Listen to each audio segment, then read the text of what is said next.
Well, hello out there. How is everybody doing? So today's topic is how to say no to an undesirable job inquiry without damaging your reputation. And the reason I'm bringing this up is because probably over the last few years that I've been in and out of different forums, I'm dating myself, different groups, and there's makeup artists out there giving advice, and mostly fantastic, great advice. I see a lot of this sort of, I want to say, backlash when somebody reaches out to a makeup artist and there's no money, there's no budget, it's cheap people wanting makeup. So I'm not really talking to the bridal community when I'm talking about on this subject. I'm not really talking about the, chick in the neighborhood who wants her makeup done so she can go to the club. Not really talking about that.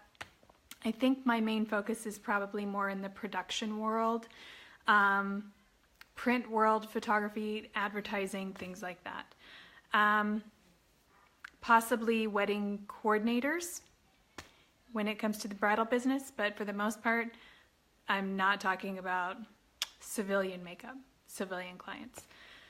They're a whole other ball of wax. But, I see a lot of this whole, what should I say when someone emails me and tells me they have no budget and, hi Shannon, and they want makeup for X amount of dollars and it's way below my rate. What do I do? What do I say? How do I respond?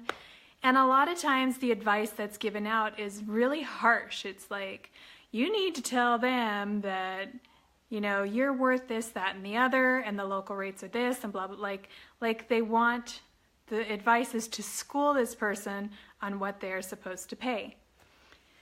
Now, here's where the subject gets a little touchy. Hey, Shannon. As much as you want to educate the people who are inquiring about makeup, you got to be careful.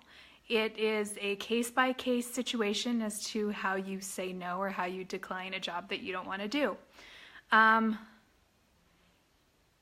Turning your nose up or giving attitude at a job that is offered to you for little to no pay can come back to bite you in the butt.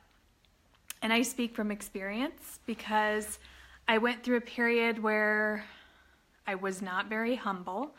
And I was making lots of money, I was booking, and things were hunky-dory. And I didn't have time for crappy little jobs. And this was all before the recession hit in Las Vegas. And I did not have a problem schooling people as to why they needed to pay me what I was worth or what my rate was. And so then the recession hit, there was no work.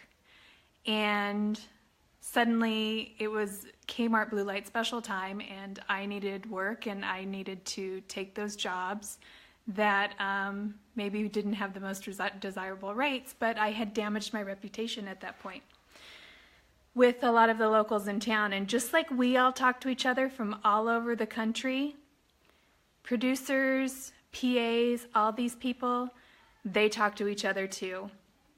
When a producer, a production coordinator is bringing on a crew and they have a PA, they have all these different people sitting around them and they're talking about who they're going to crew, who are you going to call for this, who are you going to call for gaffing, who are you going to call for sound, who are you going to call for makeup.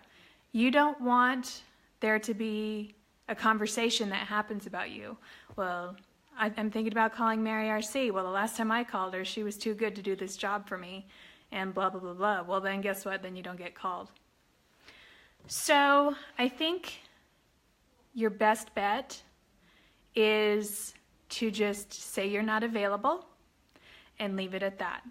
If you do not know the situation. If you know the situation that is of the job that is coming for you, if you have heard or you know for a fact that this is a scam or this is people who are taking advantage of makeup artists, then your response to them, if you know for a fact that you never want to work for these people for the rest of your life, then have at it, school them, Let them know what jerks they are for trying to get people to work at the crap rates that they're offering.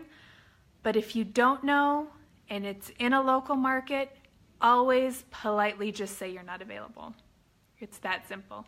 You don't need to tell them your rates, because then it gets into this whole, oh, she's too expensive. You never know what's going to happen with the economy, what's going to happen with your career, what's going to happen in general to your market, where rates are going to go low, because it happened. I mean, 9/11 happened and Vegas plummeted. Hundreds of dollars a day, just whacked off our rates like that, because we were desperate for people to come there and shoot.